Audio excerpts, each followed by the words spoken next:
Alaksan! San alak?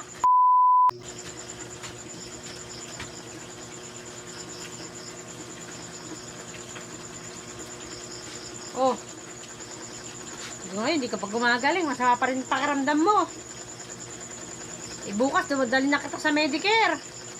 Para malaman kung anong nararamdaman mo na yan. Ma-check up ka. At least alam nila kung anong nararamdaman mo. Kasi titignan-tignan kanila doon. Hindi ang pinapatagal mo pa. Atina! Atina! Halika nga dito saglit. Bakit? Paalala mo nga bukas. Dali si papa mo sa Medicare na ma-check up yan. Ay, Bakit? mo? Paano ng gamot ang ininom? Hindi naman din gumagaling. Ininom ng gamot, hindi naman gumagaling. Baka Dali, bibili lang ako ng alaksan. hindi na Atina. Ipatingin na natin dahil lang nakainom na siya ng gamot. Dali lang, mabibili ako ng alaksan. Akong bahala sa'yo. Nakainom na nga siya. Bibili ako ng alaksan. Ano alaksan? Hindi na to dapat to check up na to bukas. Para malaman natin kung saan nanggagaling yung sakit nito. Para hindi ganito. Ay, Ano na? Oh. Alaksan. Paano nag-alaksan? Alak yan. Alaksan to. Alak yan, Atina. Alak yan.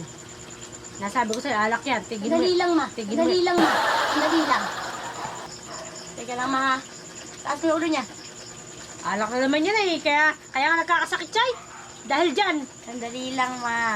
Ano sandali lang. Kaya nga nagkakasakit. Lalo lang yan. Kaya maganda sana ipatingin. Para malaman natin yung sakit. Yan. Lalong lalala lang to. Oh. Ano nangyari? Ay, parang lumakas. Alaksan. San alak? San alak? Naghahanap siya ng alak sa katawan niya. Kaya siya nagkasakit.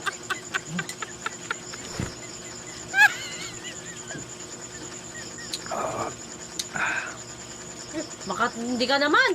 Aba, antindi mo naman.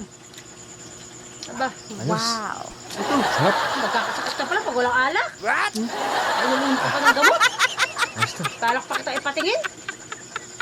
Alak lang pala ang sagot sa sakit mo. Sarap ah. Buhay na buhay ah. Pagdating sa alak ah. Nawala yung nararamdaman ah. Aba, matindi oh. Saglit lang, bibili pa ako isa. Baka mabitin ako dito eh. Aba, Diyan muna kayo ah. tumayo pa. Totoo nga. Alak pa ang hinahanap ng katawan.